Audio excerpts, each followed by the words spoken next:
The electronic scoreboard at Marine Corps Base Camp Pendleton flashes red.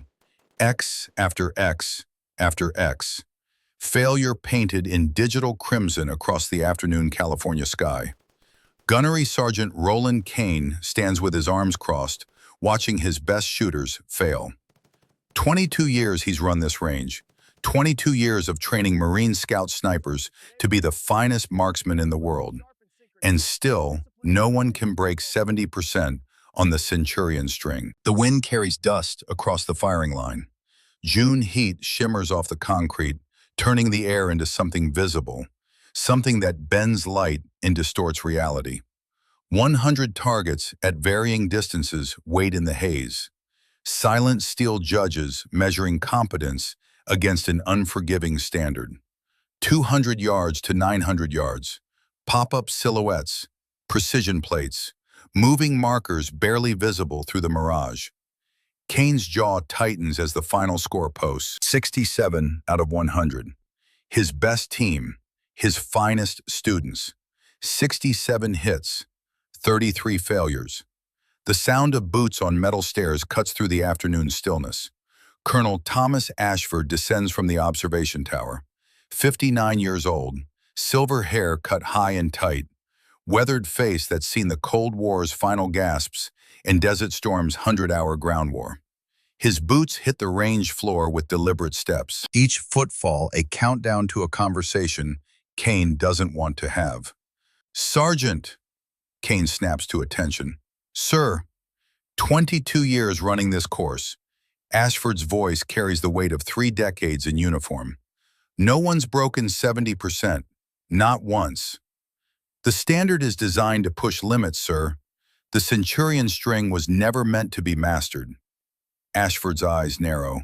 Or maybe it exposes training deficiencies we've been ignoring for 2 decades. The words land like incoming fire. Kane feels the impact in his chest, but keeps his face neutral. Professional. "My Marines are among the best shooters in the Corps, sir." Among the best. Ashford lets that sit in the heat between them. But not the best they could be. Before Kane can respond, the sound of an engine cuts through the afternoon stillness. A civilian pickup truck, Ford F-150, maybe 10 years old. Desert tan paint faded from sun and use. It rolls through the range gate with a visitor pass displayed on the dash. Kane's eyes narrow. "Who authorized civilians on my range during qualification?" Ashford doesn't answer, just watches the truck parked near the equipment shed. The driver's door opens.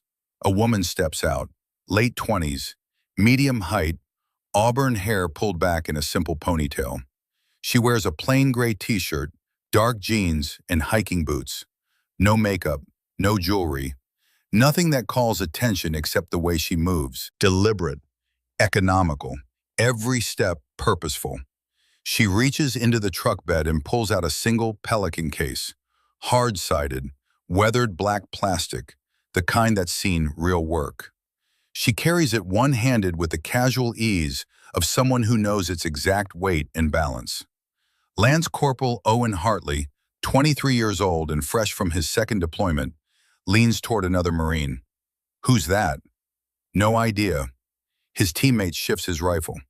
But she moves like she knows where she is. The woman walks toward the firing line, not hesitant, not aggressive, just present.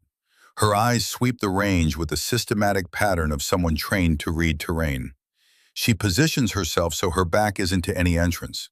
Small thing, unconscious thing, the kind of habit that becomes reflex. Kane steps forward, intercepting her path. "Ma'am, this is a restricted range during..." She looks at him. Blue-gray eyes, calm as deep water. "Can I borrow your rifle for a minute, Sergeant?" The question stops him mid-sentence. Not the words themselves, but the tone. No uncertainty, no request for permission hidden in the phrasing. Just a simple statement of intent dressed as a question. Hartley's camera phone comes up. He's been filming the range qualifications all week, building a highlight reel for the company. This moment feels different, worth capturing. Kane's professional smile doesn't reach his eyes. "This isn't a petting zoo, ma'am, and that's a $10,000 precision rifle. Nada. Your zeros drifted. She sets down her case. Her voice carries no challenge, just observation. 2 clicks right from yesterday's easterly wind. The range goes quiet. Not the silence of stopped conversation, but the held breath stillness of witnesses to something unexpected. Kane's smile disappears entirely. My zero is perfect. I checked it this morning. You adjusted it yesterday. She tilts her head slightly, reading him the way she read the terrain. 8-mile-per-hour east wind. Standard compensation. 2 clicks right. Good call for those conditions. She pauses, lets him catch up to where she's going. Today the wind's 4 miles per hour from the west. You kept yesterday's adjustment. Your zero's off by the sum of both corrections. Kane's jaw works. His hands tighten into fists, then deliberately relax. She's right. He knows she's right. Yesterday afternoon, strong easterly wind. He'd dialed in the correction and shot a perfect group. This morning he'd verified zero in calm air, satisfied with the result, never thinking to check if he'd return the turret to true neutral. A mistake. Small, but real. The kind of error that costs hits at distance. And this civilian woman diagnosed it in 5 seconds without touching his rifle. Ashford steps closer. Stand down, Sergeant. She's cleared. Sir, this is highly irregular. Let her try. Those 3 words carry the weight of an order. Kane's protest dies unspoken. He steps back, gestures toward his rifle, still resting on the shooting bench. Be my guest. She doesn't move toward the rifle yet. First she kneels and opens her Pelican case. Inside, everything has its place. A leather-bound notebook, edges worn smooth from years of handling. A small digital wind meter. A heart rate monitor watch. A cloth bag that clinks softly with the sound of tools. She pulls out the notebook, opens it to a page filled with handwritten notes, numbers and diagrams and observations in blue ink. The paper is soft at the edges, flexed from repeated reference. Hartley zooms in with his phone camera, catches a glimpse of writing at the top of the page. Different handwriting than the notes. Older, heavier strokes. Zero isn't a number, it's a conversation. Mac. The woman closes the notebook and sets it aside with the reverence usually reserved for sacred texts. She straps the heart rate monitor around her wrist, checks the reading, 56 beats per minute. Hartley whispers to his teammate, that can't be right. Average resting heart rate's 70. She should be elevated from walking over here. But the number doesn't change. 56. Steady as a metronome. She begins to breathe deliberately.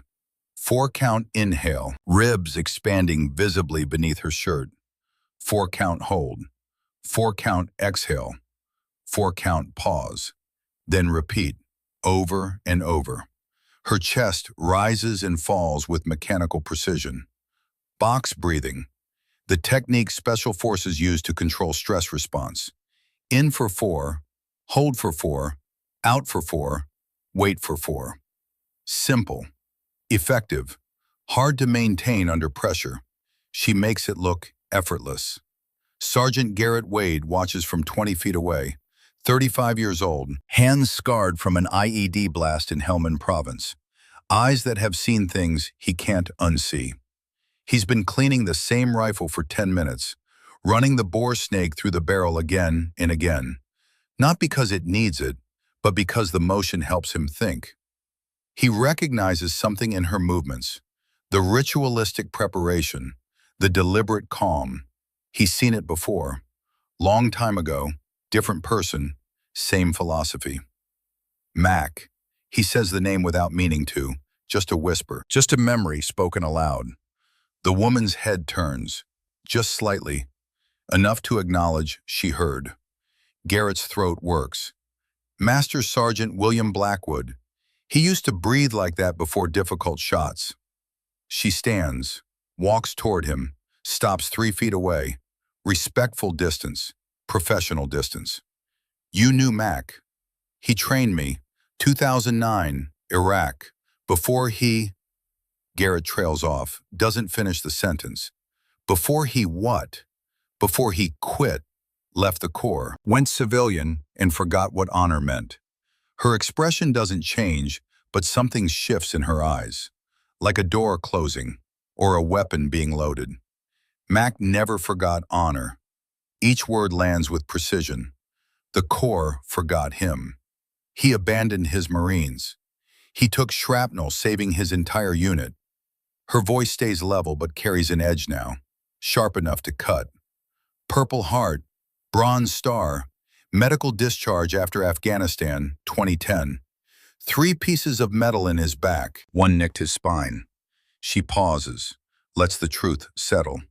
And you call that quitting? Garrett's face goes pale. The boar snake falls from his hands.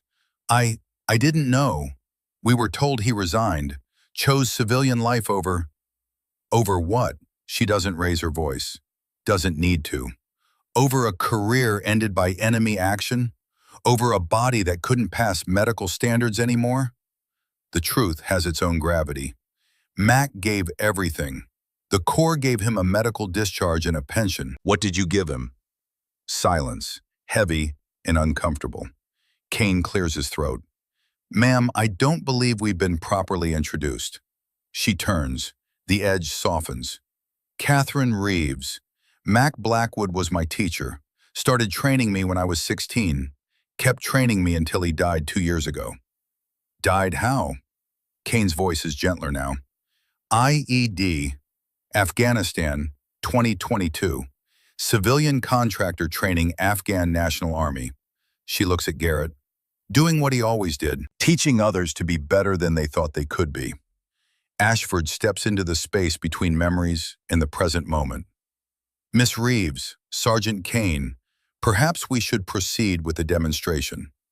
Catherine nods, walks to the shooting bench, stands behind Kane's rifle for a long moment, doesn't touch it yet, just observes, reading it the way another person might read a face. M110SASS, she says. Semi-automatic sniper system, 7.62 NATO. Effective range 900 yards in the right hands. This one's been maintained well. Oil pattern on the bolt suggests regular cleaning.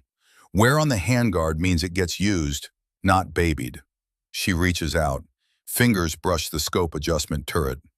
Leupold Mark IV, 6.5 to 20 variable. Good glass, reliable tracking.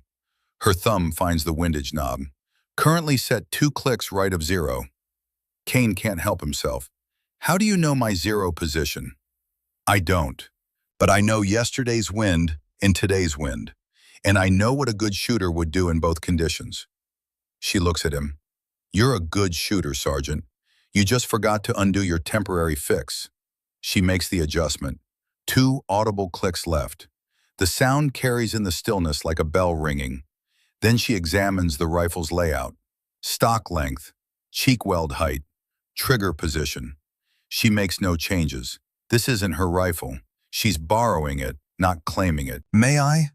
She gestures toward the shooting bench. Kane nods. Catherine settles into position, but not the way Kane shoots. She's left-handed, rifle mounted to her left shoulder, but her right eye behind the scope. Cross-eye dominant, a rare adaptation. Most shooters are same-side dominant, right eye, right hand. Some are left eye, left hand. But mixing them requires training most people never attempt. The brain fights the configuration, wants consistency. She makes it look natural. Her breathing continues. 4-4-4-4. Visible rhythm in her back. Her heart rate monitor still reading 56. Impossible calm. She settles behind the scope, finds the first target through the glass. 200 yards, basic distance, fundamental test. Beginning Centurion string, the range officer announces. His voice carries through the loudspeakers. 100 targets, progressive distance, time limit 20 minutes, reloads permitted, misses will be marked. Catherine's finger rests along the trigger guard. Not on the trigger yet, just waiting. Present with the rifle, but not forcing anything. The first target pops up. 200 yards, center mass silhouette.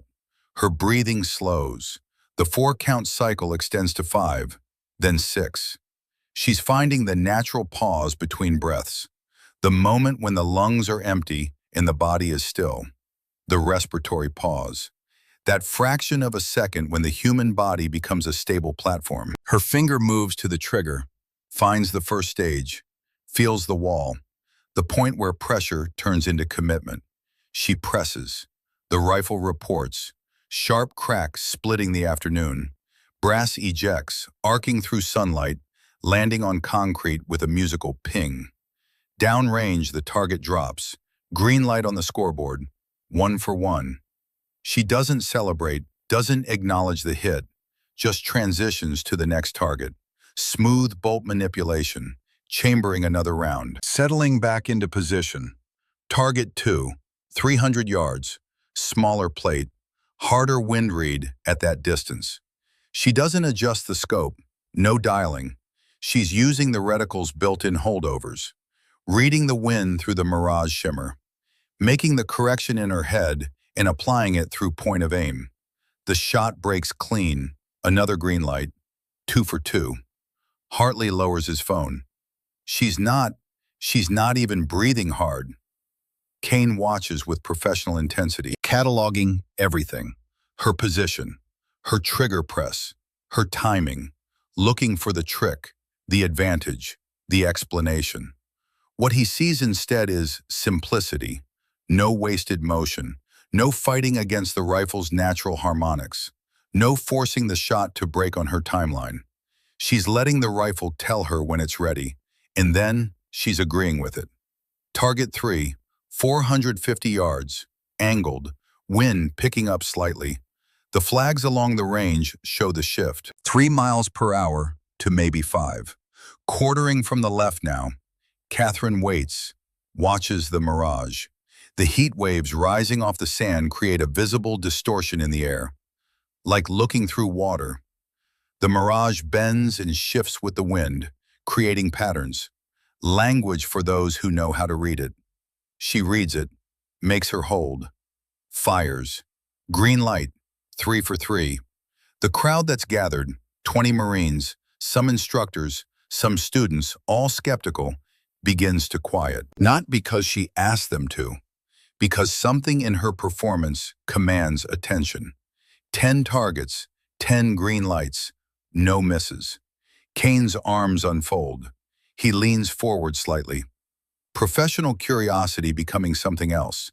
Maybe respect, maybe concern. Hard to tell which. 20 targets, 20 green lights. Someone in the crowd whispers, "She's not shooting, she's negotiating." The phrase spreads.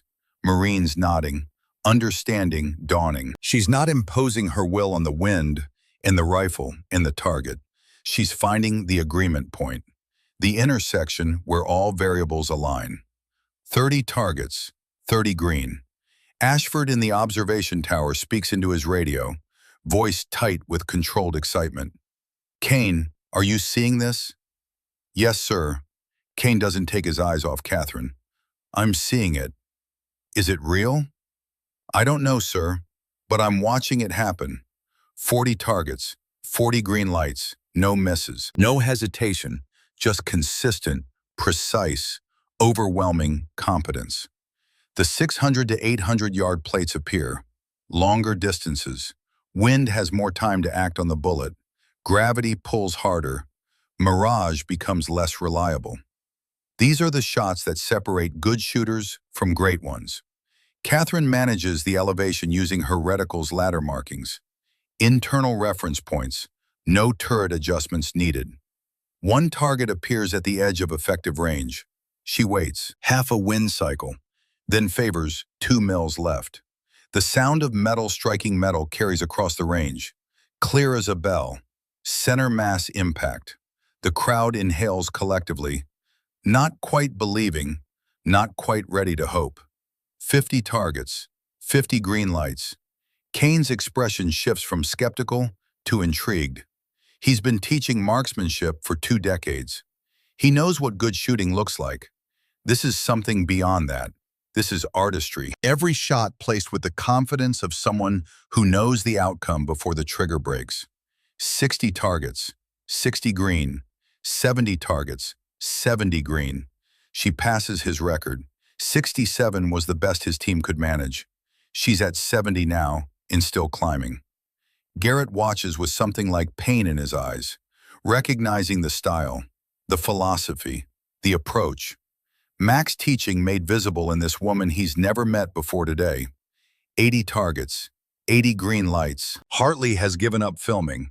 He's just watching now, phone dangling forgotten in his hand, witnessing something he knows he'll remember for the rest of his life.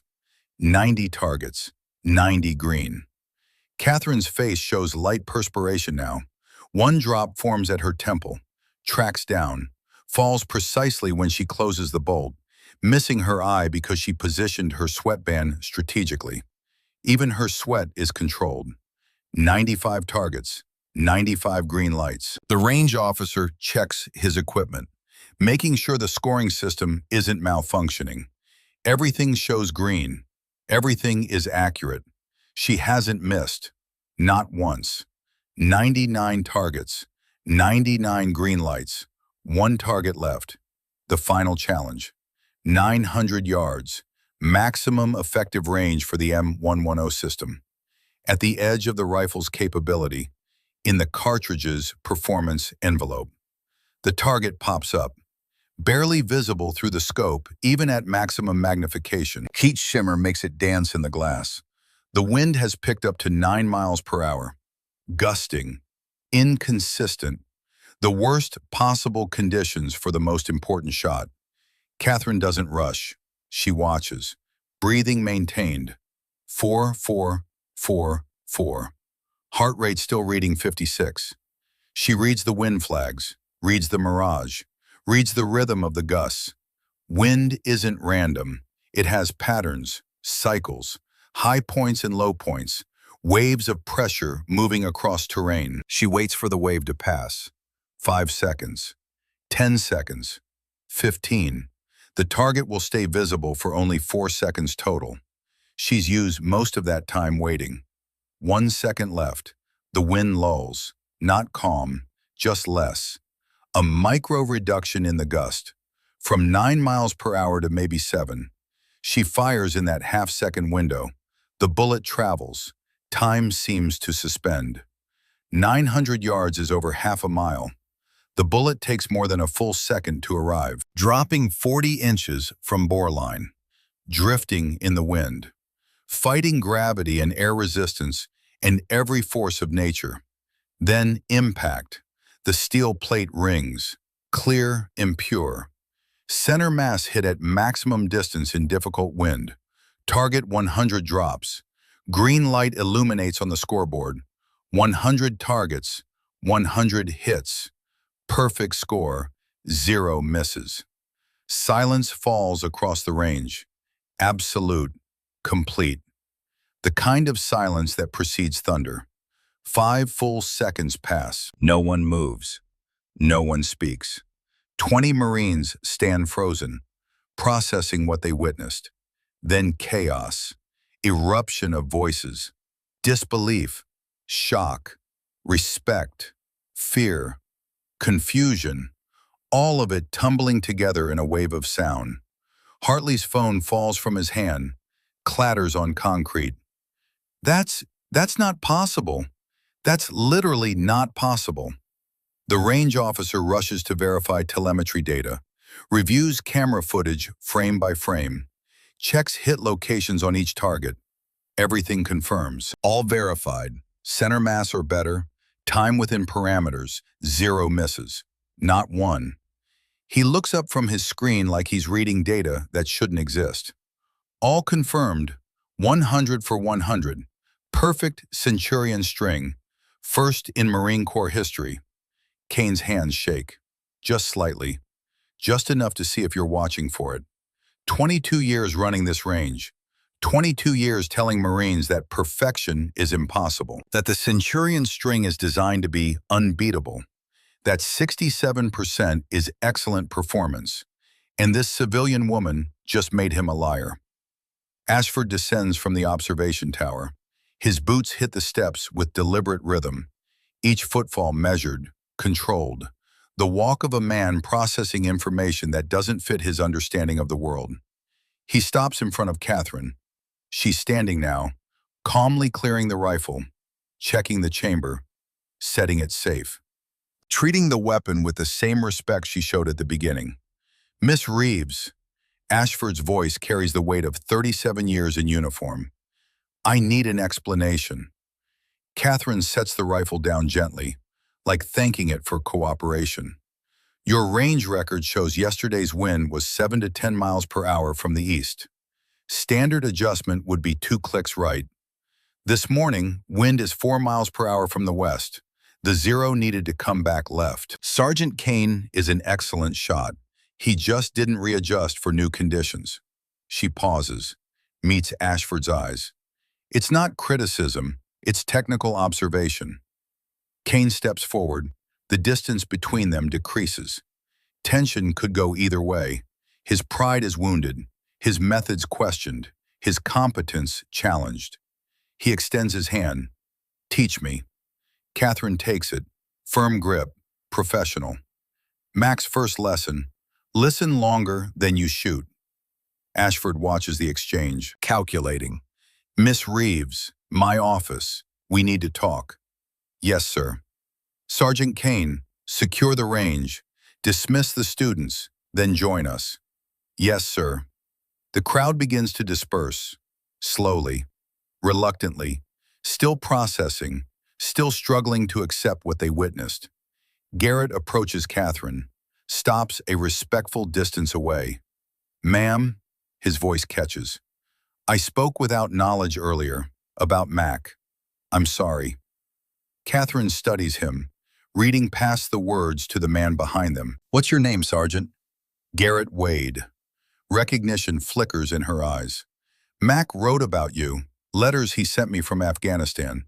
2010, said you were a natural shooter but too aggressive, that you'd be unstoppable if you learned stillness.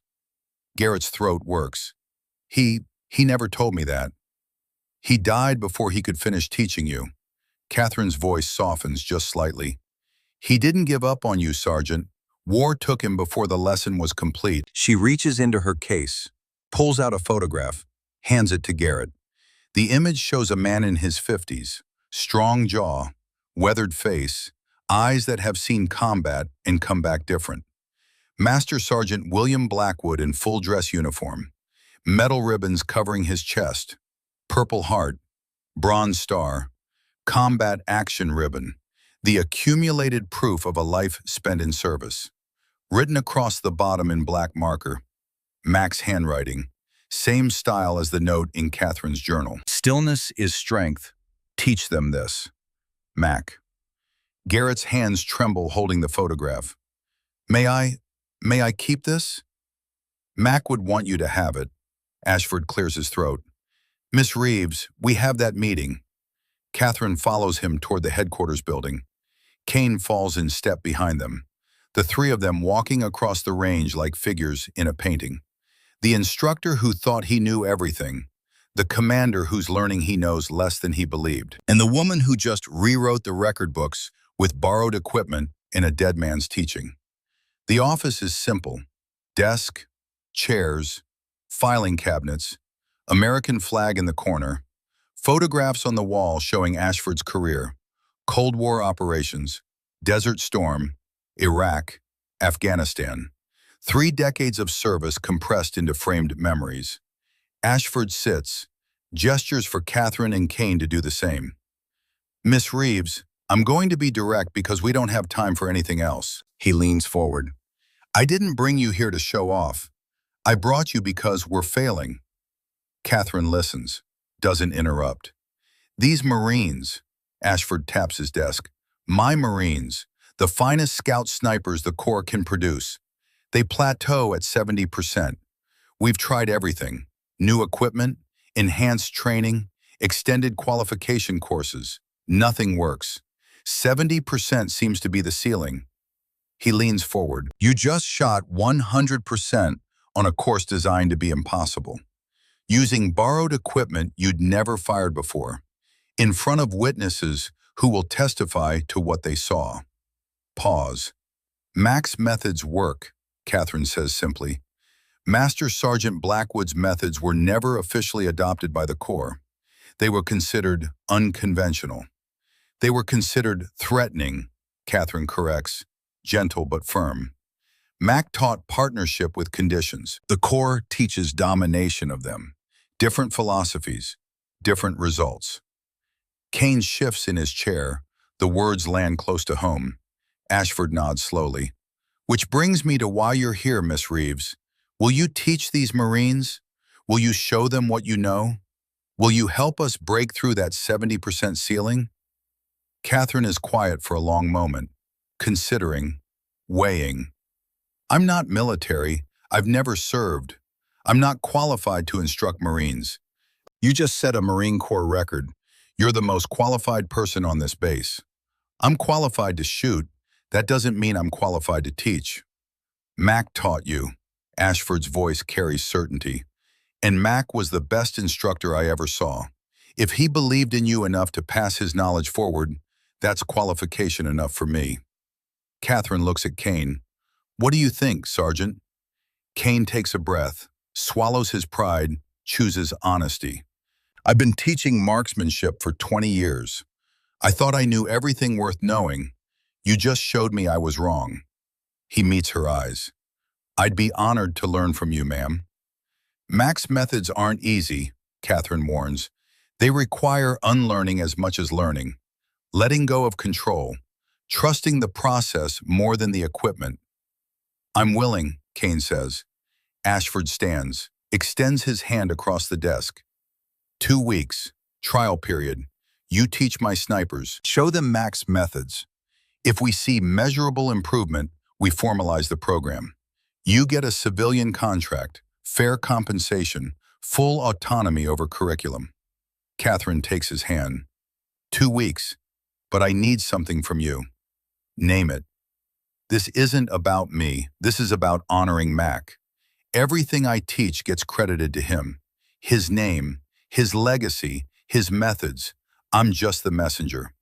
Ashford nods. Agreed. Catherine stands. Then I'll see you tomorrow morning. 0600. Range opens at 0630. I want an hour with the students before any shooting starts. Done. Ashford opens the door. Welcome to Camp Pendleton, Miss Reeves. I think you're going to change some minds around here. Catherine walks out into the late afternoon sun. The heat has mellowed. The wind has shifted again. Coming from the north now. Steady. Predictable. She stands on the headquarters steps, looking out over the range. The scoreboard still displays her results. 100 green lights. Perfect score. The proof that Mac's teaching works.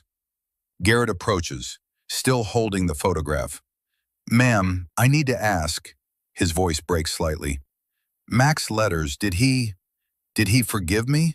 For freezing in Afghanistan?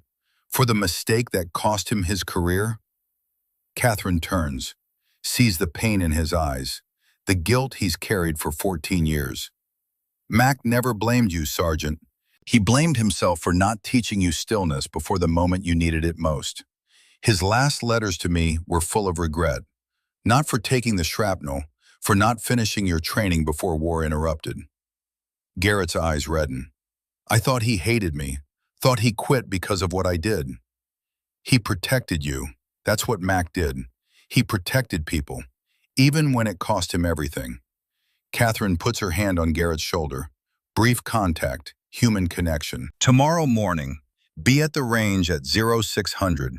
Mac didn't get to finish teaching you, but I can. I'll be there, ma'am. Catherine walks to her truck, sets her Pelican case in the bed, climbs into the driver's seat, sits for a moment with the engine off, processing the day, the weight of expectation now resting on her shoulders. She pulls out her phone, opens the photo gallery, scrolls to an image saved from 2 years ago. Mac Blackwood standing in front of a shooting range somewhere in Montana. Gray hair, lined face, eyes still sharp, still alive. The caption underneath reads, "Last lesson before deployment. Teach them to listen. I love you, kid. I'm listening, Mac, she whispers to the photograph. And tomorrow, I'll teach them to listen too. She starts the engine, drives toward the base exit. The sun sinks toward the Pacific, casting long shadows across the California desert. The gate guard waves her through. She merges onto the highway, heading north into the afternoon. Behind her, Camp Pendleton shrinks in the rearview mirror, the range where Mac's legacy became real, where 100 targets fell to 100 bullets. Ahead, the road stretches, miles to cover, work to do, promises to keep. The work begins tomorrow, the promises are made, the borrowed rifle waits. Dawn breaks cold and blue over Camp Pendleton. 0545. The sky holds that pre-dawn clarity where stars still visible blur into the coming light. Catherine Reeves stands alone on the range. She arrived 30 minutes early. Old habit. Mac always said the first person on the range sets the tone for everyone who follows. She watches the eastern horizon, drinks coffee from a thermos, thinks about the 12 Marines who'll arrive in 15 minutes, expecting her to make them better. Footsteps on gravel. She turns. Sergeant Garrett Wade approaches through the half-light, full combat utilities, boots polished, face freshly shaved. He carries his rifle case in a notebook, stops 10 feet away. Ma'am, reporting as ordered. You're early. Wanted to be here first. Show proper respect. He shifts weight, uncomfortable with something. Ma'am, I need to say this before the others arrive. What I said yesterday about Mac quitting, I was wrong. I've been wrong for 14 years. Catherine studies him, sees the weight he's carried, the guilt that's become part of his identity. Mac used to say apologies are easy. Changing behavior is hard. Don't apologize to me, Sergeant. Change how you shoot. That's the apology Mac would want. Garrett nods. Yes, ma'am. More footsteps. The other Marines arrive in pairs and small groups. Owen Hartley with his ever-present camera. 3 Lance Corporals from 2nd Battalion. 2 Corporals from Weapons Company. 5 sergeants including 1 woman. Dark hair pulled tight, face set in professional skepticism. Sergeant Claire Brennan. 32 years old. Texas accent that carries across the range. Gunnery Sergeant Roland Kane arrives last. Walks with Colonel Ashford. Both men carrying coffee, both watching Catherine with different expressions. Ashford curious and hopeful, Kane guarded and uncertain. 0600. 12 Marines stand in a loose formation on the range, waiting. Catherine sets down her coffee, steps forward. My name is Catherine Reeves. I'm not military, never wore the uniform, never earned the title, so I won't pretend authority I don't have. You don't have to call me ma'am. Catherine works fine. She pauses, lets that settle. Master Sergeant William Blackwood taught me to shoot starting when I was 16 years old. He taught me until the day he died 2 years ago in Afghanistan. Everything I know about marksmanship came from him. Everything I'm going to teach you came from him. I'm just the messenger. Owen raises a hand. You shot perfect yesterday, 100 for 100. No one's ever done that. Mac shot perfect strings in practice many times. He just never cared about setting records. Said records were about ego. Teaching was about service. Catherine walks along the line of Marines, making eye contact with each one. Yesterday wasn't about proving I'm the best. It was about proving Mac's methods work. Today we find out if they work for you. Claire speaks, hard voice with a Texas drawl. Catherine, what makes Mac's methods different from what we've been taught? Good question. What's your name? Sergeant Claire Brennan. Sergeant Brennan, what's the first thing you do when you get behind a rifle? Establish a stable shooting platform. Confirm 0. Assess wind conditions. All correct, all important. Catherine taps her chest. But Mac would say you're missing the first step. Before you touch the rifle, before you read wind, before you do anything external, you have to establish internal stillness. The rifle doesn't make you calm. You make the rifle accurate through your calm. Kane shifts his stance. Uncomfortable. That sounds like meditation. We're training warriors, not monks. Are those mutually exclusive? Catherine turns to face him. No challenge in her voice, just genuine question. Can a warrior benefit from inner stillness? Doesn't calm decision-making win firefights? Combat and marksmanship are different. Are they? Both require managing stress. Both require clear thinking under pressure. Both require making life and death decisions with incomplete information. Catherine picks up her rifle case. Different from the M110 she borrowed yesterday. This one, custom built. Remington 700 action, Macmillan stock, Schmidt and Bender scope. The rifle of someone who's invested serious money and serious time. This morning, we're not shooting. We're learning to breathe. Groans from some Marines. Skeptical looks. Claire crosses her arms. We already know how to breathe. You know how to breathe to survive. Breathing to live. I'm teaching you to breathe for precision. Different skill. Catherine sits cross-legged on the ground. Everyone sit. Get comfortable. Hesitation. Marines don't sit during training. They stand at attention or parade rest, or they're doing push-ups. Sitting feels wrong. Garrett sits first, then Owen, then the others follow. 12 Marines in a loose circle with Catherine at the center. The sun crests the horizon. Gold light spills across the California desert. 4-count inhale. Fill your lungs completely. Ribs expand. Belly extends. 4-count hold. Don't strain, just pause. 4-count exhale. Empty completely. 4-count hold at the bottom. Empty lungs, still body. Then repeat. She demonstrates. Her chest rises slow and steady. 4 seconds. Holds. 4 seconds. Falls. 4 seconds. Pauses. 4 seconds. This is box breathing. You've heard of it. Special operations use it. Pilots use it. Surgeons use it. Anyone who needs to perform under stress uses it. But most people do it wrong. They breathe too fast, count too quick. The 4 count should feel slow, uncomfortable, like you're moving through honey. The Marines attempt it. Most count too fast, racing through the cycle, defeating the purpose. Catherine walks among them, touching shoulders, slowing them down. Owen, your inhale is 3 seconds, not 4. Stretch it out.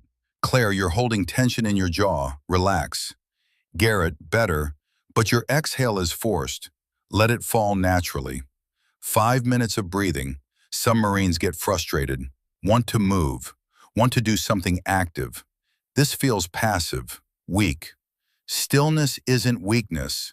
Catherine reads their thoughts. Stillness is choosing not to move when your body wants to react. That's harder than movement. That takes more discipline than any physical action. 10 minutes. The breathing becomes more synchronized. The Marines start to match each other's rhythm without being told. Natural human tendency, groups synchronize. 15 minutes. The sun climbs higher, heat builds, sweat forms on foreheads. But the breathing continues, steady, controlled. Now, while you're breathing, I want you to notice the pause. The space between exhale and inhale. That moment when your lungs are empty and your body is still. That's the natural respiratory pause. That's when the human body becomes the most stable platform. That's when you break the shot.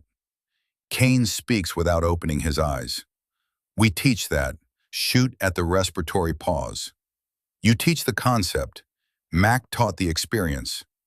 Catherine stops walking, stands in the center of the circle. Max said we spend too much time preparing and following through. The shot happens in the stillness between. That's the only moment that matters. 20 minutes. Some Marines have found the rhythm. Garrett's breathing is deep and measured. Owen's face has relaxed. Even Claire has uncrossed her arms. Settled into the practice. Open your eyes, stand up, stretch. The Marines rise, shake out limbs, roll shoulders, return to normal awareness. How do you feel? Catherine asks. Calmer, Owen admits. Heart rate's lower, another Marine says. Bored, one of the lance corporals mutters. Good. Boredom means you're not stimulated, not reactive. You're present without being excited. That's the state we want. Alert but calm. Ready but not tense. Catherine walks to the firing line. Now we apply it. Everyone get your rifles. We're running a simple drill. 10 targets at 300 yards. You'll shoot 1 magazine. 10 rounds. Focus on breathing. Focus on the pause. I don't care about your score. I care about your process. The Marines set up. Establish positions. Check zeros. Load magazines. All the mechanical tasks they've done 1,000 times. Before you touch the trigger, Catherine says, start the breathing. Establish the rhythm. Let the rifle become part of the cycle instead of interrupting it. Targets pop up. The Marines engage. Shots crack across the range. Brass ejects and tumbles. Smoke drifts. Scores post. Mixed results. Kane goes 8 for 10. Claire 7 for 10. Garrett 5 for 10. Worst he's shot in months. Frustration visible on his face. He stands, starts to speak. Catherine raises a hand. Don't apologize. Don't explain. Just tell me what you noticed. I was thinking too much, trying to force the breathing, lost my natural rhythm. Exactly. You tried to control something that works better when you allow it. Forcing breath is like forcing sleep. The harder you try, the less it works. She looks at the group. This is why we practice. This is why Max spent weeks on breathing before he ever let his students shoot for score. The foundation has to be unconscious, automatic. Only then can you build on it. The morning continues. Drill after drill. 10 rounds. Rest. Breathe. 10 more rounds. The scores remain inconsistent. Some Marines improve. Others regress. Garrett continues to struggle, his frustration building with each magazine. By 0900, the Marines are exhausted, not from physical exertion, from mental effort, concentration, fatigue. That's enough for today, Catherine announces. Tomorrow, same time, we'll continue breathing work and add wind reading. Kane approaches as the others pack equipment. Catherine, permission to speak freely. Always. This isn't working, at least not yet. My Marines are shooting worse than before. Garrett's falling apart. Claire is skeptical. The lance corporals think this is a waste of time. He runs a hand through his hair. Maybe Mac's methods work for you, but these are different people, different learning styles. You're right, they are different. Catherine zips her rifle case. Mac didn't teach everyone the same way. He adapted, but the foundation was always the same. Stillness first, technique second. Most instructors teach backwards. They teach mechanics and hope the student finds calm. Mac taught calm and trusted the mechanics would follow. How long did it take you to learn? 2 years before I shot my first perfect string. 4 years before I could do it consistently. 6 years before I understood what Mac was actually teaching. Catherine shoulders her case. You're giving me 2 weeks. That's not enough time to rebuild foundations, but it might be enough to plant seeds. Seeds don't win evaluations, results do. General Whitmore arrives in 12 days. She's evaluating whether to adopt new training doctrine. If we can't show measurable improvement, this experiment ends. Then we better make sure the next 12 days count. Catherine starts walking toward her truck, stops, turns back. Sergeant Kane, can I ask you something? Go ahead. Why do you teach the way you teach? He blinks, surprised by the question. Because it works. My methods produce consistent 70% scores. That's above average for the Corps. Above average, but not excellent, not exceptional. Why accept that ceiling? Because that's where the data shows people plateau. Pushing harder doesn't help, just creates frustration. Or maybe pushing harder in the same direction doesn't help. Maybe you need to push in a different direction entirely. Catherine shifts the case on her shoulder. You've been teaching the same way for 20 years and getting the same results. Maybe it's time to try something different. Kane's jaw tightens. Pride warring with pragmatism. What do you suggest? Teach with me, not just observe, actually participate, do the breathing drills, experience what your Marines are experiencing. You can't guide them through something you haven't walked yourself. I'm the instructor. I shouldn't need to.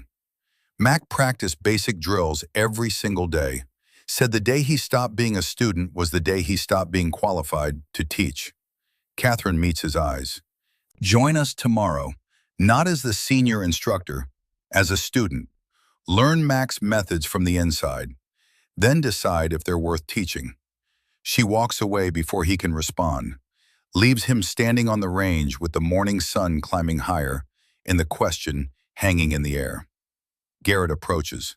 Sergeant Kane, request permission to speak. Granted. I know I shot poorly today, but I want to continue. Whatever Catherine is teaching, I need to learn it. Mac tried to teach me 14 years ago, and I was too young, too arrogant to listen. I won't make that mistake again. Kane looks at the younger man, sees something he recognizes. Determination born from regret. The need to honor a debt that can never be repaid. You're committed to this? Yes, Sergeant. Even if it means unlearning everything you think you know? Especially then. Kane nods slowly. Dismissed. Get some rest. Tomorrow we start again. That afternoon, Catherine sits in her hotel room. Laptop open. Video call connected.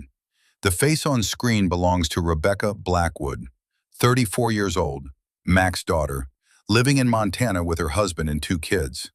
How'd it go? Rebecca asks. About as expected. They're resistant, frustrated, not seeing results yet. Dad always said the first week was the hardest. Students want immediate improvement, but real learning is slow. I have 12 days, Becca, not 12 weeks, not 12 months. 12 days to prove your father's teaching works at an institutional level. Rebecca leans closer to the camera. Catherine, you don't have to prove anything. Dad's methods worked. You're living proof. Whether the Marine Corps adopts them or not doesn't change that truth. But if they don't adopt them, Mac's legacy dies with me. No one else knows the full system. No one else can teach it. Then teach it to someone. Really teach it. Pick one person who's ready to learn and pour everything into them. Quality over quantity. That's what Dad would do. Catherine considers this. Garrett. He's struggling now, but he's committed. And he carries guilt about Mac. That guilt could become motivation. Guilt's a poor teacher, but redemption's a powerful one. Rebecca's 2-year-old appears on screen, climbing into her lap. Mama, busy. 2 more minutes, sweetheart. Rebecca kisses the child's head. Catherine, I know this matters to you, but remember why you're doing it. Not to prove Dad was right. Everyone who trained with him already knows that. You're doing it to give these Marines a gift. The gift Dad gave you. Inner peace through outer discipline. Whether they accept it or not is their choice. I know, but I want them to accept it. I want them to feel what I felt when Mac's teaching finally clicked. That moment when everything makes sense. That moment took you 2 years to reach. I don't have 2 years. Then give them what you can in the time you have. Plant the seeds like you said. Trust that some will grow. The call ends. Catherine closes the laptop, lies back on the hotel bed, stares at the ceiling, thinks about tomorrow and the 11 days after that. Thinks about 12 skeptical Marines and 1 defensive instructor.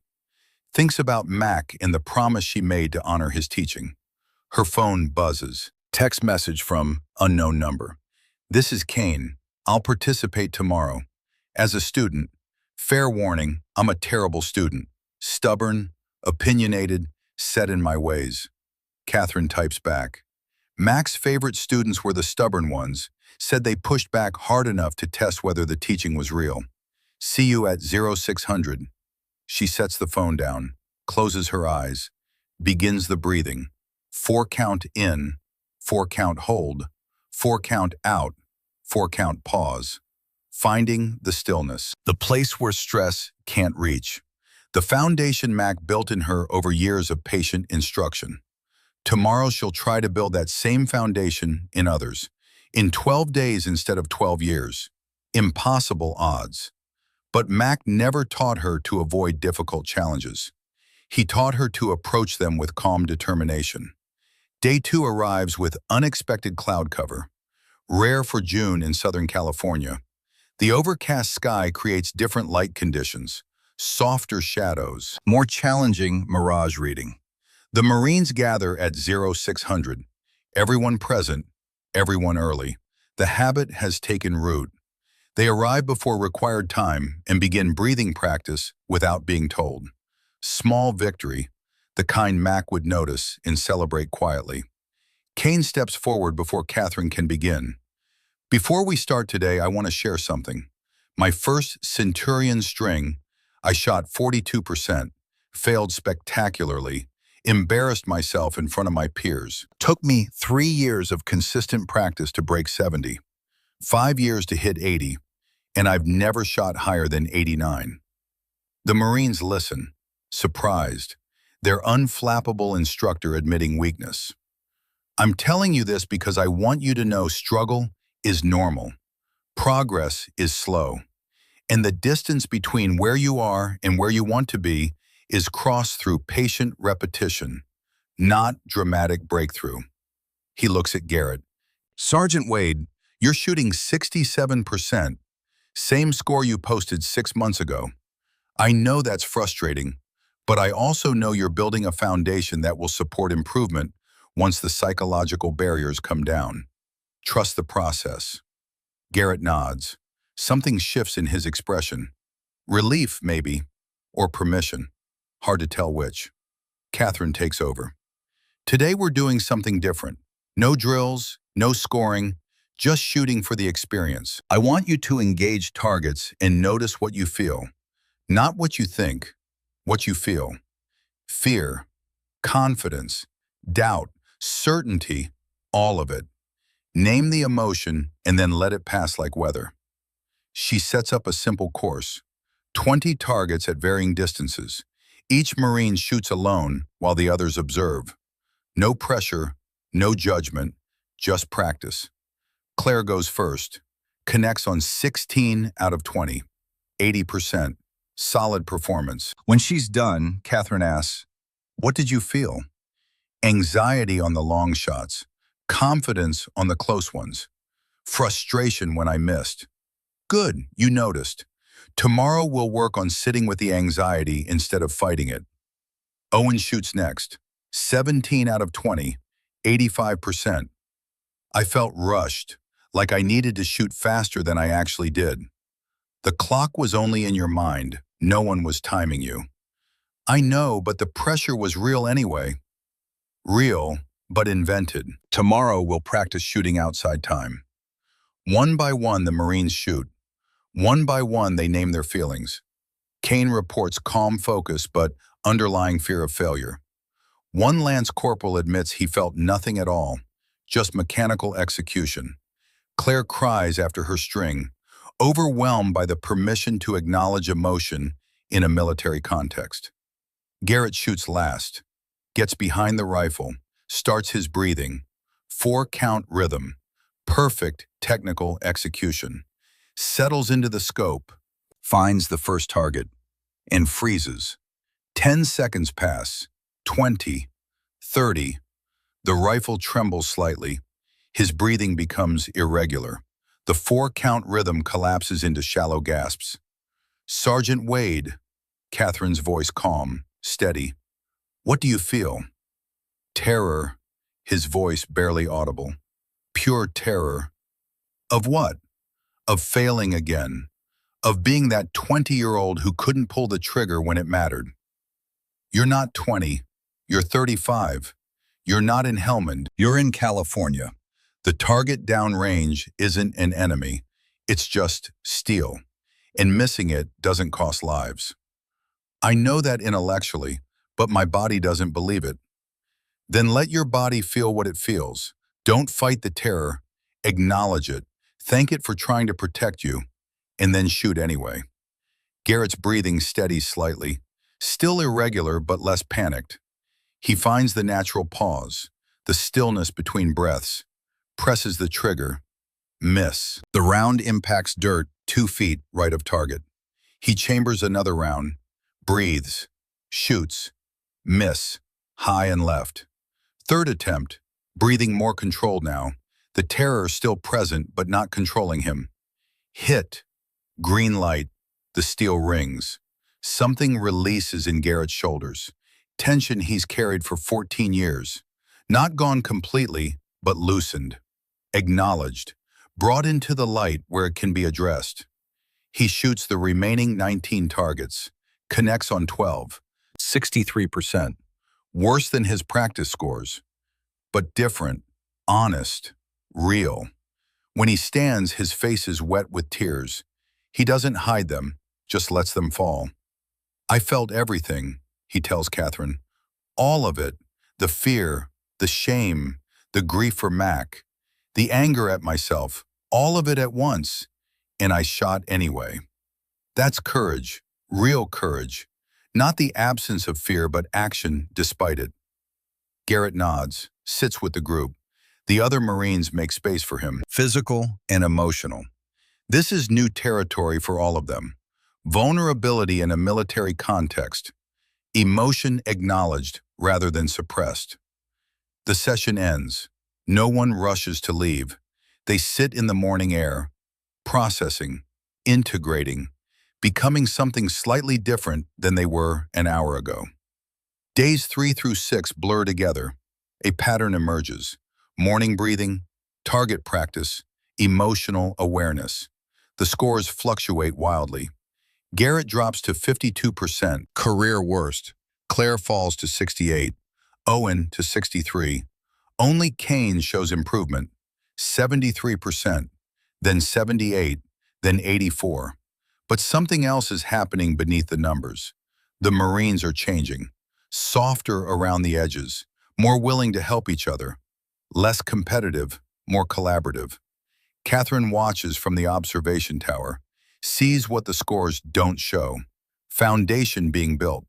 Invisible architecture that will support the structure later. But the clock is ticking. Day 6 becomes day 7. Only 7 days left until General Whitmore arrives. That night, Catherine sits alone on the range. The sun has set. The temperature has dropped. She opens Mac's journal, reads entries from 2012. March 15th, 2012. Found a girl in the woods today, 16 years old. Parents killed in a car crash. She had a rifle pointed at her own head. I talked her down, told her that rifle was asking the wrong question. Tomorrow I'll show her the right question. April 3rd, 2012. The Reeves girl missed 100 shots today. All 100. She wanted to quit. I told her quitting is easy. Continuing is courage. Tomorrow we continue. Catherine closes the journal. The words blur slightly. She's lived this story. Now she's teaching it. She looks up at the stars, whispers to the darkness. I'm losing them, Mac. The scores are getting worse. They're losing faith. I'm losing faith. The wind carries no answer, just the smell of sage and dust. Her phone rings. Kane. Catherine, we need to talk. Tomorrow morning, before the Marines arrive. What's wrong? Just be there. 05:30. The line goes dead. Catherine sits in the darkness, knowing that tomorrow brings a reckoning, knowing that 7 days might not be enough, knowing that Mac's legacy hangs in the balance. She stands, walks to her truck, drives back to the hotel through empty streets, the night pressing in from all sides. Tomorrow, 05:30. Whatever Kane has to say, she'll face it the way Mac taught her, with stillness, with breath, with the calm that comes from knowing you've done your best, even when your best isn't enough. She sleeps fitfully, dreams of Mac, dreams of failure, dreams of 12 Marines walking away, convinced that stillness is weakness and tradition is strength. The alarm sounds at 0500. She rises, showers, dresses, drives to base in the pre-dawn darkness. Kane is already there, standing alone on the range, silhouetted against the eastern sky. Catherine approaches, stops 10 feet away. You wanted to talk. He turns, his face unreadable in the half-light. I've been thinking about what you said, about teaching the same way for 20 years and getting the same results. Pause. You're right. I've been pushing in the same direction, harder and harder, and the ceiling never moves. He takes a breath. I want to learn, really learn, not just participate. I want you to teach me the way Mac would have taught me. No shortcuts, no deference to rank, just student and teacher. Catherine studies him, sees the surrender of ego, the willingness to be wrong. That means you'll struggle. You'll shoot worse before you shoot better. Your Marines will see you fail. I know. And you're willing to accept that? Mac was willing to take shrapnel for a Marine who froze. I can handle a wounded ego. Catherine extends her hand. Then let's begin. They shake. The sun breaks the horizon. Gold light floods the range. A new day, a new possibility. 7 days left. 7 days to transform. 7 days to prove that stillness isn't weakness. It's the strongest thing a warrior can learn. Days 8 through 10 pass in controlled intensity. The breathing continues. The awareness deepens. Scores begin climbing. Kane reaches 89%, Claire 83%, Owen 79%. The lance corporals between 75 and 80. But Garrett remains stuck. 58, 61, 63, still below baseline, still wrestling demons with names and faces and 14 years of wait. Catherine sees him withdrawing, the way people do when they've decided they're beyond help. Day 11, evening, 2300 hours. Someone knocks on Catherine's hotel room door. She opens it. Garrett stands in the hallway, still in uniform, eyes red, hands shaking. Ma'am, I'm sorry to bother you this late, but I need to say something before tomorrow. Come in. He steps inside, doesn't sit, just stands near the door like he might need to run. I'm withdrawing from the program, effective immediately. The words land heavy in the small room. Why? Because I'm dragging the team down. My scores are the worst. Day after day, I'm the anchor pulling everyone else underwater. Tomorrow's the final practice before General Whitmore arrives. The team needs to hit their highest numbers, and I'm preventing that. He meets her eyes. You should focus on the Marines who can actually improve, who can actually prove Mac's methods work. I'm just dead weight. Catherine is quiet for a long moment, processing, feeling the weight of the decision she's about to make. This is the moment, the fulcrum, the choice that will define everything. She could let him go, protect the team average, focus resources on the Marines showing progress, the smart tactical decision, the safe play. Or she could fight for him, risk everything, honor the principle over the outcome.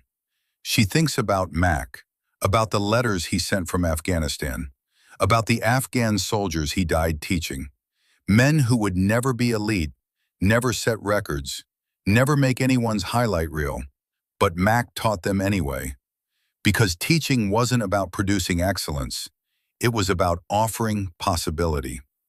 Catherine walks to her bag, pulls out a small wooden box. Open it. Inside, nestled in velvet, sits Mac's bronze star.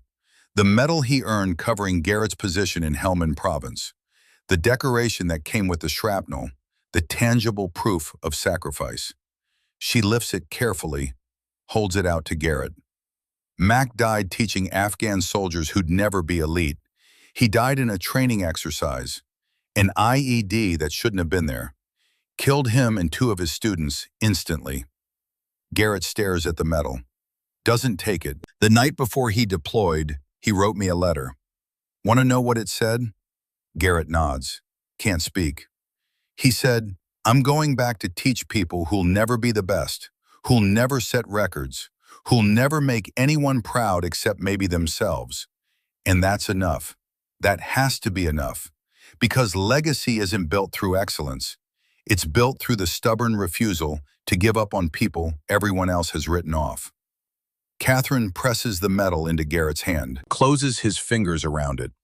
If I let you quit to protect scores, I'm not honoring Mac. I'm betraying everything he believed, everything he died for. Tears stream down Garrett's face.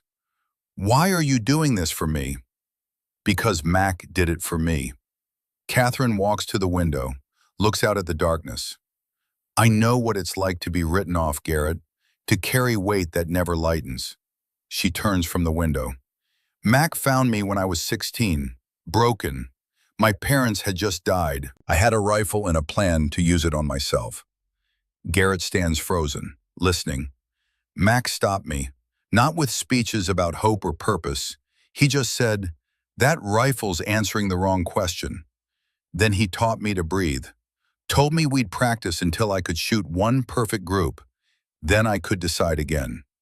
Pause. First 6 months I missed every shot. 100 targets daily, 100 failures. Mac never showed disappointment, just patience, just this unshakable belief I could become something other than my pain. She meets Garrett's eyes. Year 3, I shot my first perfect string. I wept, not from pride, from realizing I wanted to live. The rifle didn't save me. Mac's refusal to quit on me saved me. Catherine takes the metal from Garrett's hand, looks at it. Tomorrow you shoot. Whatever happens, we face it together, because that's what Mac would do. That's what Mac did. For you in Helmand, for me in Montana, for those Afghan soldiers in Kabul. Garrett's knees buckle. He sits on the floor, shoulders shaking. 14 years of grief, finally finding release. Catherine sits beside him. Doesn't touch, just sits, present. They stay like that for 20 minutes. No words, just breath and silence and the weight of shared understanding. Finally, Garrett speaks, voice raw. I don't know if I can do it. Shoot well enough. Be what you need me to be. Mac didn't need me to be excellent. He needed me to be willing, to keep showing up, to keep trying. Excellence came later. Willingness came first. Garrett nods, stands, wipes his face. Tomorrow, 0600. I'll be there. I know you will. He walks to the door, stops, turns. Thank you for not giving up on me. Thank Mac. I'm just paying forward what he gave me. Garrett leaves. The door closes softly. Catherine sits alone in the quiet room, feels the magnitude of what she just did. She risked everything. The program, Mac's legacy, her own credibility, for one struggling Marine. But as she sits there, she realizes something. This is Mac's legacy. Not the perfect scores, not the records. This, the refusal to abandon people in their darkest moments. The stubborn belief that transformation is always possible if someone cares enough to witness it. She picks up her phone, texts Rebecca, I just gave away Dad's Bronze Star. The response comes immediately. Good, he'd want that. Medals are meant to be given, not kept. Love you. Catherine sets the phone down, lies back on the bed, sleeps deeply for the first time in 11 days. Day 12 dawns clear and cold. The 12 Marines gather at 0600. Everyone present, everyone focused. But something is different. They brought something with them, a photograph, printed from internet archives, mounted on foam board. Master Sergeant William Blackwood in dress blues, medals on his chest, eyes sharp and alive. Garrett carries it, sets it on the shooting bench, positions it carefully. We thought Mac should be here for this. He started it. We're finishing it. Catherine's throat tightens. She touches the photograph gently. He's here. He's always been here. The final practice begins. Full centurion string, 100 targets, progressive distance, time limit 20 minutes. Each Marine shoots 10 targets. A team effort, collective success, or collective failure. The first 6 Marines shoot 78%, 71, 85, 82, 79, 76. Good scores, not great.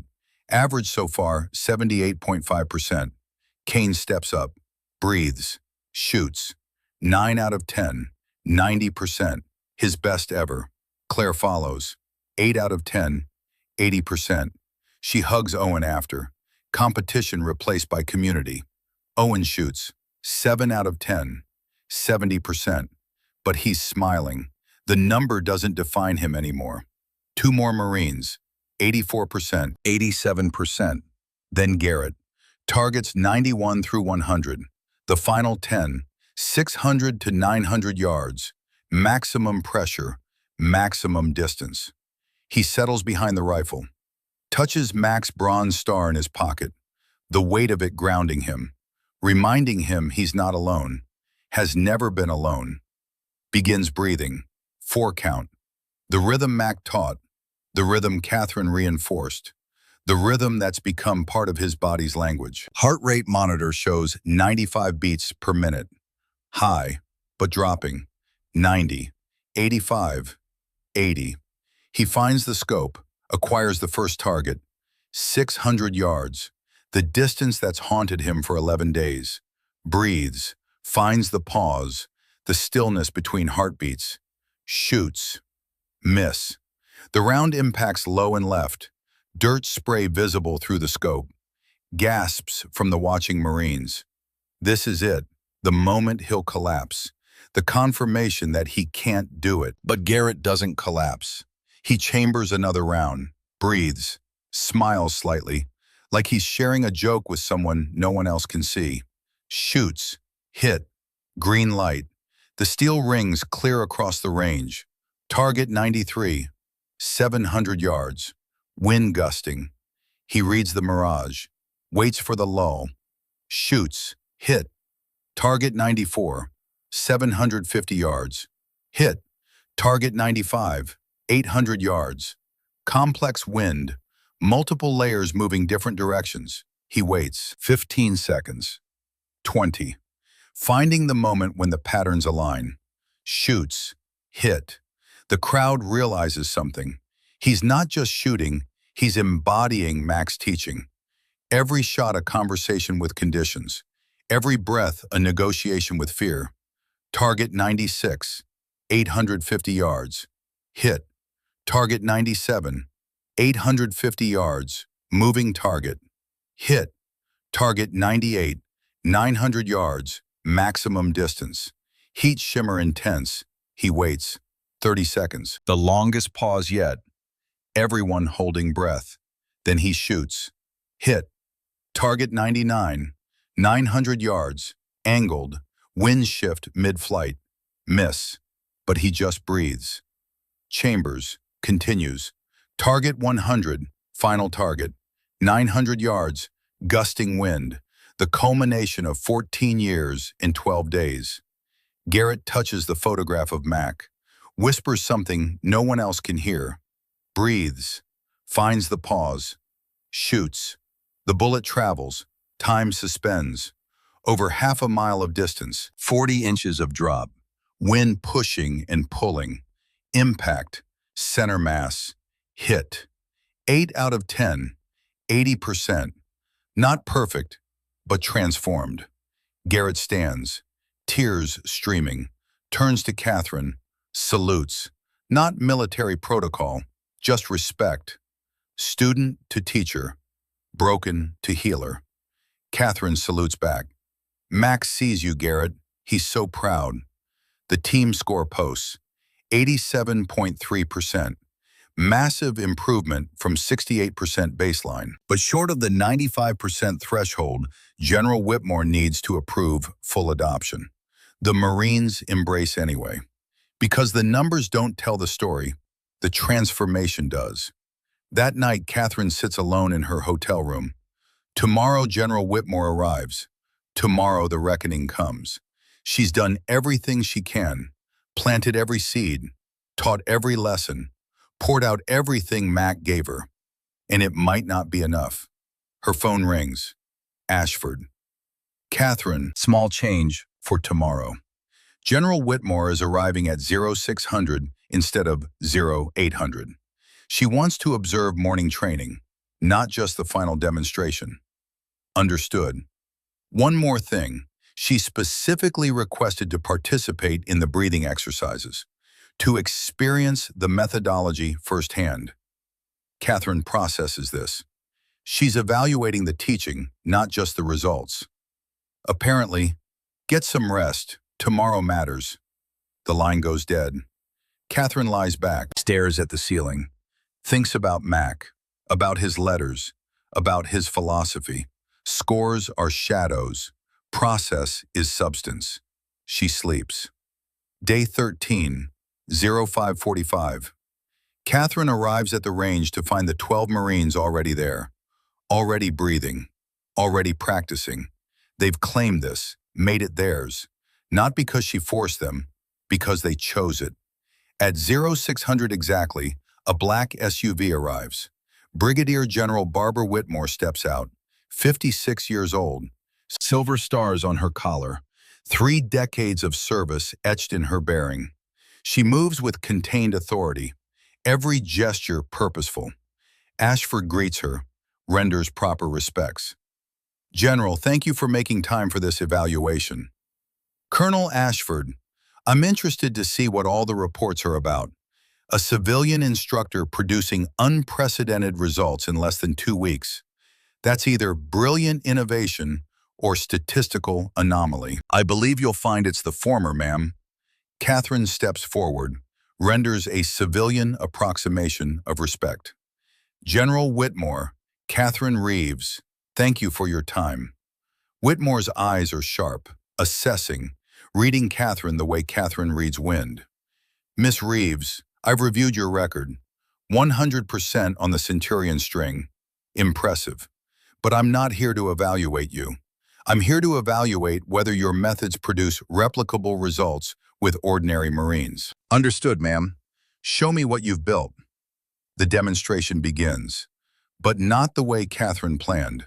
Whitmore speaks first. Before any shooting, I want to understand the methodology. Walk me through it, like I'm one of your students. Catherine nods, gestures to the Marines. Everyone, sit. General Whitmore is joining us. Surprise ripples through the group. A 1-star general sitting cross-legged on the ground with enlisted Marines. Unprecedented. But Whitmore sits without hesitation. Back straight, hands on knees, ready. Master Sergeant William Blackwood taught me that stillness precedes precision, that the rifle doesn't make you calm, you make the rifle accurate through your calm. Catherine demonstrates the breathing. 4 count in, 4 count hold, 4 count out, 4 count pause. Most training focuses on external factors, wind, distance, equipment. Mac taught internal factors first. Heart rate, breath control, emotional state. He believed you can't partner with conditions until you've partnered with yourself. Whitmore begins breathing, following the rhythm. Her face softens slightly. Professional mask easing. 5 minutes pass. 10. 15. The general sits with 12 Marines and 1 civilian, all breathing together, synchronized, equal. Finally, Catherine speaks. Open your eyes. How do you feel? Whitmore answers first. Calmer, more centered. I can see why this would improve performance under stress. It's not just about performance, ma'am. It's about sustainability. Traditional training pushes Marines to dominate conditions, to force outcomes through will. That works, but it's exhausting. It creates burnout. Mac taught partnership instead, working with conditions rather than against them. Whitmore stands. I want to observe you teach, not the final scores, the actual instruction. So Catherine teaches. For 2 hours, she runs the Marines through wind reading drills, emotional awareness exercises, breathing patterns. Whitmore watches everything, takes notes, asks pointed questions. This sounds like performance psychology, not unique to marksmanship. It's not unique, ma'am. It's universal. Mac applied universal principles to a specific discipline. That's what makes it powerful. It transfers. A Marine who learns stillness for shooting can apply it to any high-stress situation. Whitmore nods slowly. Show me the application. The final demonstration begins. 100 targets, 10 Marines, 10 targets each. Not the highest scores they've ever shot, not perfect, but real. Kane shoots 9 out of 10, misses the final shot, smiles anyway. Old Kane would have raged. New Kane accepts. Claire shoots 8 out of 10, cries after, overwhelmed by the permission to feel and still perform. Owen shoots 7 out of 10, asks Catherine for coaching mid-string. Ego dissolved into curiosity. The others shoot 78%, 82, 85, 76, 84. Then Garrett. Targets 91 through 100. The demon distances. He settles behind the rifle. Touches Mac's bronze star. Breathes. First shot, 600 yards. Hit. Second shot. Hit. He shoots all 10 targets. Connects on 7. Misses 3. 70%. Exactly his baseline from 6 months ago. Statistically, no improvement. But when he stands, he's transformed. The fear still there, but no longer controlling. The guilt acknowledged, but no longer defining. He salutes Catherine. She salutes back. The final team score posts, 91.8%. Silence falls. The number hangs in the air. Below 95%, below the threshold for immediate adoption. Catherine's stomach drops. 2 weeks, everything poured out, and it's not enough. Ashford's face is carefully neutral. The Marines stand uncertain. Whitmore steps forward, walks to the firing line, studies the scoreboard, reviews telemetry data on the range officer's tablet. She turns to Catherine. 91.8%, that's impressive, but it doesn't meet the statistical threshold for full doctrine adoption. Catherine's throat tightens. She nods, professional, accepting, but inside, she's breaking. Mac's legacy, 14 days, not enough. Whitmore continues. However, that word hangs. Possibility in 4 syllables. I'm not here to evaluate just scores. I'm here to evaluate doctrine. And what I've seen today is a fundamental shift in how we approach warrior development. She gestures to the Marines. Sergeant Kane, how long have you been teaching marksmanship? 22 years, ma'am. Have you ever seen results like this? No, ma'am, never. Do you believe you can replicate this training with other students? Kane glances at Catherine. She nods slightly. Yes, ma'am. With proper support and time to learn the methodology fully, I believe this can become standard doctrine. Whitmore is quiet for a long moment, weighing, calculating, making the kind of decision that affects thousands of Marines across decades of service. Colonel Ashford, I'm approving pilot program status. 3 months, full funding. Miss Reeves will formalize the curriculum. Sergeant Kane will train additional instructors. We'll track results across multiple classes. If the data supports what I've seen today, we'll move to full adoption. Ashford's composure cracks, a rare smile. Thank you, General. Whitmore turns to Catherine. Miss Reeves, I'll need detailed documentation. Every aspect of Master Sergeant Blackwood's methodology. Written, video, everything. Can you provide that? Yes, ma'am. And I'll need you to train the trainers. Show our instructor cadre how to teach what you've taught. That's a 3-month commitment minimum. Are you willing? Catherine's mind races. 3 months. That means leaving Montana, leaving Rebecca and her family, leaving Mac's grave, leaving the life she's built. That means financial instability, her freelance work abandoned, her income suspended. That means loneliness, living on base, surrounded by Marines but fundamentally separate. But it also means Mac's legacy survives, grows, multiplies across the Corps. She looks at Garrett, at Kane, at Claire and Owen and all the others, at the transformation visible in their faces. This is what Mac died for. Not perfection, possibility. General, I accept, on one condition of my own. Whitmore raises an eyebrow. Go on. Sergeant Wade becomes assistant instructor.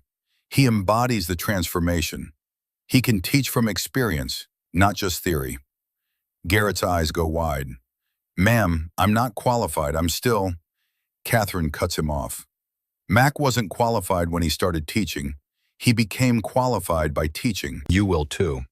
That's how legacy works. Not through perfection, through the courage to share what you've learned while you're still learning it. Whitmore looks at Garrett, studies him. Sergeant Wade, are you willing? Garrett stands straighter. Yes, ma'am. Then it's settled. 3-month pilot. Miss Reeves as lead instructor. Sergeant Wade as assistant. Sergeant Kane as implementation lead. We start next week. She extends her hand to Catherine. Catherine takes it. Firm grip. Professional. The handshake that turns experiment into institution. The Marines erupt. Controlled celebration. Embraces. Tears. Relief and joy and vindication all tumbling together. Ashford shakes Catherine's hand. You did it. You actually did it. Mac did it. I just carried the message. That evening, Catherine sits alone on the range. The sun's setting. The Marines have dispersed. Celebration moved to the barracks. She pulls out her phone, calls Rebecca. Hey, how'd it go? 3-month pilot program approved. I have to stay. Train instructors, build curriculum, formalize everything. Silence on the other end. Then Rebecca's voice, thick with emotion. Dad would be so proud, so incredibly proud. I'm going to miss you, miss the kids, miss Montana. We'll miss you too. But Catherine, this is what Dad did. He left us for months at a time, deployed to places we couldn't visit, because the mission mattered, because teaching mattered. You're doing the same thing, honoring the same calling. Tears stream down Catherine's face. I'm scared I can't do it. 3 months, dozens of instructors, hundreds of Marines eventually. You've already done the hard part. You believe when no one else did. The rest is just repetition. And you're good at repetition. Mac made sure of that. They talk for another hour about logistics, about loneliness, about legacy and sacrifice in the cost of honoring the dead. When Catherine hangs up, she sits in the gathering darkness, feeling the weight, the responsibility, the choice she's made. A car approaches. Garrett steps out, carries a package. Ma'am, this arrived for you. General delivery. From Montana. He hands it to her, returns to his car, drives away, giving her privacy. Catherine opens the package. Inside is a wooden case, polished walnut, brass hinges. She lifts the lid. Mac's personal rifle. The Remington 700 he carried in Iraq. The rifle he used for his own training. The weapon that taught him everything he later taught her. A letter sits inside. Mac's handwriting. Old paper. Written before his final deployment. Her hands shake as she opens it. Catherine, if you're reading this, I'm gone. Don't mourn long. I lived full. Died doing what I loved. Teaching. Serving. Giving forward what was given to me. This rifle taught me everything. Every fundamental. Every philosophy. Every moment of stillness I ever found. I'm giving it to you not because you need it. You have your own rifle. Your own path. I'm giving it to you because someday you'll need to give it to someone else. Some Marine who needs to hold something real. Something that connects them to the lineage. To the unbroken chain of teachers and students stretching back through generations. You're not the end of my legacy, kid. You're the beginning of its multiplication. Every Marine you teach will teach others. Every life you transform will transform others. My stillness will multiply like ripples on water, spreading outward forever. I saved you in Montana not because I needed you to carry on my methods. I saved you because you deserve to live. The teaching came later. The legacy came later. But the love came first. Always first. I'm so proud of you. proud of who you became, proud of who you're becoming. Teach them to listen. Teach them to breathe. Teach them that stillness is strength. And when you're tired, when you're lonely, when you doubt, remember that I'm with you. In every breath, every shot, every moment of silence between heartbeats. You borrowed my rifle once. Keep borrowing it, forever. With love and pride, Mac. Catherine folds the letter carefully, places it back in the case, closes the lid. She sits on the range, Mac's rifle case beside her, the stars emerging overhead, the desert cooling in the evening air, whispers to the darkness. I'm staying, Mac, 3 months, maybe more.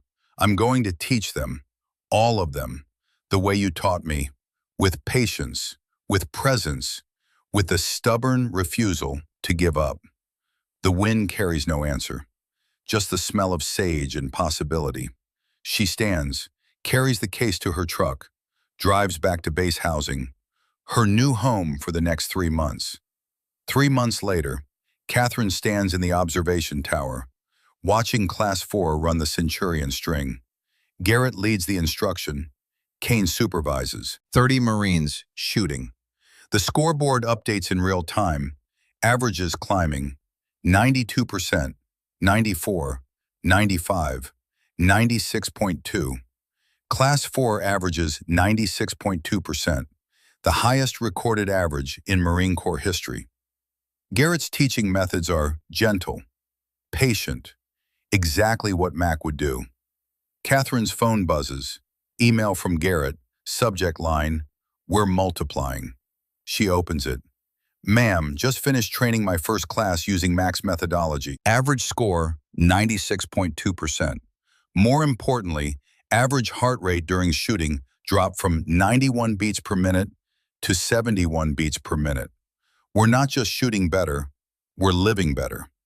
PTSD symptoms down across the board. Sleep quality improved. Interpersonal conflicts decreased. Mac's legacy isn't a number. It's Marines who learned stillness saves lives. Thank you for not giving up on me, for giving me Mac's Bronze Star when I needed weight to hold on to. I'm passing it forward, teaching others the way you taught me, the way Mac taught you." The multiplication continues. Respectfully, Garrett Wade, Assistant Instructor, Blackwood Method Training Facility. Catherine closes the email, looks out over the range. 67 Marines trained in 3 months, hundreds more coming, instructors being certified, curriculum being formalized, Mac's methods becoming doctrine. Her phone rings. Rebecca. "Hey stranger, when are you coming home?" "Soon, maybe. They want to extend the contract. 6 more months. Train instructors at other bases. Camp Lejeune, Quantico, 29 Palms." Silence. Then Rebecca's voice, soft, understanding. "Do it. The kids miss you. I miss you. But Dad's work is multiplying. You have to be there, to steward it, to protect it, to make sure it stays true to what he believed." "I'm tired, Becca. I'm lonely. I miss Montana. I miss Mac's grave. I miss normal life." "I know, but this is what it costs. Legacy, real legacy. It costs everything, and you're willing to pay it, because Mac paid it first." Catherine hangs up, sits in the quiet tower, feels the weight, the loneliness, the sacrifice, but also the purpose, the meaning, the multiplication. 6 more months, then maybe 6 more after that. The work never ends, just changes hands. She drives to the range entrance, a new sign installed last month, permanent, bronze plaque, Blackwood Method Training Facility. Founded by Master Sergeant William Mac Blackwood, USMC, stillness is strength. 40 Marines sit cross-legged on the range, Garrett leading. 4 count in, 4 count hold, 4 count out, 4 count pause. Their chests rise and fall, synchronized, rhythmic, the breathing that saves lives. Catherine watches from her truck, tears and smile together. Mac's photo mounted at the range entrance. His eyes looking out over the desert, forever watching, forever teaching. She whispers to the photograph, "I borrowed your rifle, Mac. I'm still borrowing it, and I'll keep borrowing it until every warrior knows what you knew." 1 week later, early morning, Catherine stands alone on the range, Mac's Remington 700 in her hands, the rifle that taught him, the rifle he left for her to pass forward. But not yet. She settles into position, finds her breathing. 4 count in, 4 count hold, 4 count out, 4 count pause. The stillness Mac taught her, the stillness she's teaching others, the stillness that saved her life and is now saving theirs. She acquires the target, 900 yards, maximum distance, the shot Mac would take. Breathes, finds the pause, shoots, the bullet travels, time suspends, impact, center mass, the steel rings. She smiles, whispers to the wind, "Still borrowing it, Mac, still borrowing." Behind her, 40 Marines sit breathing. Garrett's voice carries across the morning air. 4 count in, 4 count hold. Catherine watches them, her students, Mac's legacy, the multiplication he believed in. She shoulders the rifle, walks toward them, not as the woman who shot perfect, as the woman who learned that perfection isn't the point. Teaching is the point. Presence is the point. The stubborn refusal to abandon anyone is the point. She sits with the Marines, joins the breathing circle. Teacher becoming student, becoming teacher again. The cycle Mac started, the cycle that never ends. The borrowed rifle rests against her shoulder, waiting for the next shot, the next student, the next generation. The sun sets, the sky turns orange and gold. The Marines continue breathing, stillness spreading, multiplying, rippling outward across the Corps, across generations, forever.